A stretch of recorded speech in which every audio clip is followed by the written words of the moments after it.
Hello everyone, this is Tyrell Odin aka the Cricket Rock, back with another video.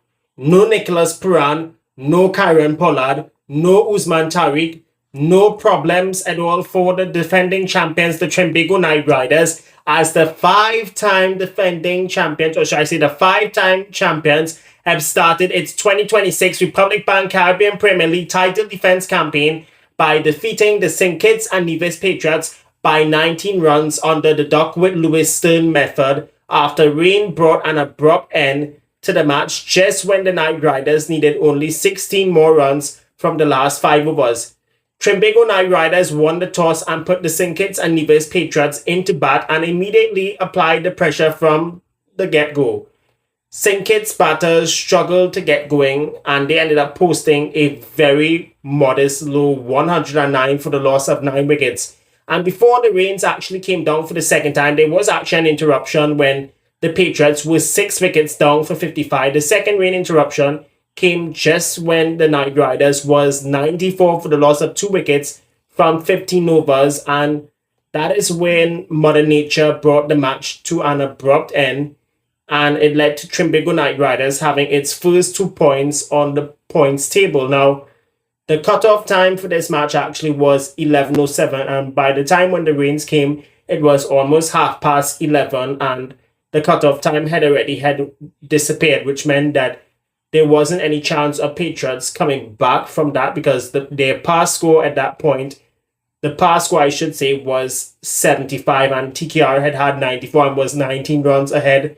And I'll be honest with you, ladies and gentlemen, it wasn't the fluency of victories for the Knight Riders at all because the pitch was very slow and the spinners on both teams, I thought, did majestically well on this pitch. And let me tell you something, it wasn't that easy for the batters at all. It was very difficult for all the batters to get good. TKR's bowling unit, without a doubt, was simply too hot to handle and too good on the night. And I gotta admit, Akil Hussein's captaincy was without a doubt top class on the night, and I'll be honest with you, the way how he handled the bowlers tonight, even in the absence of Nicholas Puran, was much mature than how Puran would have handled it. Now, had Puran and Pollard was there, they would have handled it the same way as well. But incidentally, Hussein's captaincy was way too good tonight. And incidentally, talking about his captaincy, this is only the 4th time Akil Hussein is captaining any team in T20 cricket. He led West Indies in the UAE last September last year when they faced Nepal in the 3 T20s after the CPL. And in that series, Nepal had defeated West Indies 2-1. And I gotta say tonight, he led very good out there in the absence of Puran and Pollard, the 2 senior pros on the team. And I gotta admit, a lot of y'all are asking why Puran and Pollard aren't there is because they are currently participating in the meaningless 100 in the UK. Now, Sunil Narine, without a doubt, was extremely majestic and unplayable out there, gifting away just 7 runs in 4 overs while taking 3 wickets. And it always goes to show he is always one T20 bowler that is always unplayable and very economical as always. And then sticking with the Knight Riders bowlers, Terence Hines also was second best on the night with figures of 3 wickets for 33. He was on a hat-trick at one point before the first rain interval came, and since the break, he went on the expensive side but was decent on the night anyway. For the St. Kitts and Nevis Patriots, only Kevin Wickham showed real resistance with a patient 38 of 44 deliveries on what was a very slow pitch, and Johnson Charles was the second top scorer on the night for the Patriots with 21 of 25 deliveries, while the rest of the batting lineup for the Patriots unfortunately struggled to get going and to find rhythm. TKR's run chase wasn't that fluent but steady and smart at the right time. And they were anchored by South Africa's Matthew Bretsky in his first match for the Knight Riders with a runner ball 35, and he did it at that all-important number 3 position. Colin Monroe at the top of the order did get the Knight Riders off to an okay start. He made a brisk run of ball 17. Alex Sales, who hasn't played any T20 cricket for a little while, he struggled out there to get some runs. He made just 9 of 11. And Joshua De Silva, he also had a really difficult, hard time out there. 18 runs of 22 deliveries without any boundaries. And why I said he had a very hard time out there was because he did struggle not only to find the gaps and the boundaries, but also he was dealing with cramps, and the management and the coach, Dwayne Bravo, rightfully decided to retire him out to give someone else an opportunity to bat. But by the time that had happened, Mother Nature opened up and it brought an indefinite end to the match. There was a couple of positives for the St. Kitts and Nevis Patriots, not just from Kevin Wickham alone, who anchored what was a very otherwise collapsing innings at one end. Also, in the bowling unit for the Patriots, Waqar Solanki and Jason Holder, who did manage to get a wicket each.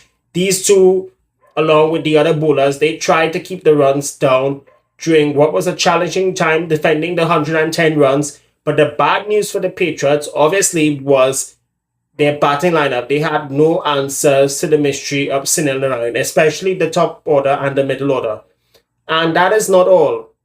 If you look at the scorecard for the Patriots, 4 batters got ducks, and there was 7 single-digit scores in the 109. And we all know 109 is not defendable for T20 cricket in modern times. But we have seen in previous matches in the St. Kitts and Nevis and Grenadines in the last couple of years that these types of totals, interestingly, have been defended. Look, for example, when Bangladesh faced West Indies a couple of years ago in a 3-match T20 series, 2 out of the 3 times, they defended around less than 130 odd runs and won. So it is a venue that can defend runs on. And there were also a few matches at the ICC Men's T20 World Cup. Bangladesh, if I remember, defended less than 110 against Nepal. And the same Bangladesh that lost to Afghanistan at the same venue struggled to get over the line, and it led to Bangladesh getting knocked out. And Afghanistan, we all know they love to defend any total on any wicket.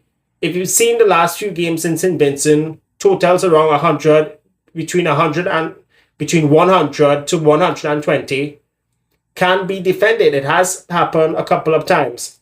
The positives for the Trinbago Knight Riders, as I said a little while ago, was Akil Hussein's captaincy. Incidentally, he was wicketless but economical as always. So was the rest of the bowlers, in particular Sunil Narine, who actually opened the bowling from the other end. And I was a bit surprised that TKR started with spin from both ends, and it turned out to pay off to dividends because Narine, as usual, was majestic. 3 wickets for 7. Terrence Hines, 3 for 33. And Dominic Drakes, who has not played any competitive cricket for a while and was brought into the TKR team, he was excellent with figures of 2 wickets for 20. And I got to admit, the bowlers, they won us the match. They won TKR the match. But as for the negatives, I honestly find one of the negatives that TKR had was they should have upped their strike rate and upped the ante a little bit, and should have tried to win the match instantly before the rains came. And that was the only negative.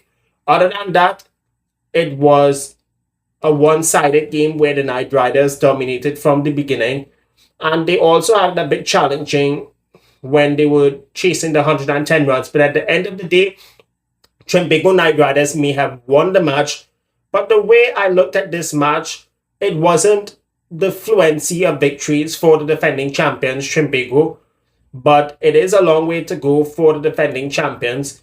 As for the 2021 winners, the St. Kitts and Nevis Patriots, they'll have to go back to the drawing board and find a way to find some serious consistency throughout the campaign and attempt to win some games. And like TKR, they are missing big players. Patriots, they signed Sri Lanka's Wahindu Hasaranga, who has not arrived yet. And Pakistan's Naseem Shah isn't available until the 21st of August once domestic commitments are completed in Pakistan. And there's also Australia's Nikhil Chaudhary, who is a spinning all-rounder, especially with the bat, and can change the game around anytime with the bat. that's going to do it for my analyst for this video. Hope you guys liked it. And make sure you follow me on all of my social media platforms. Till then, take care and goodbye for now.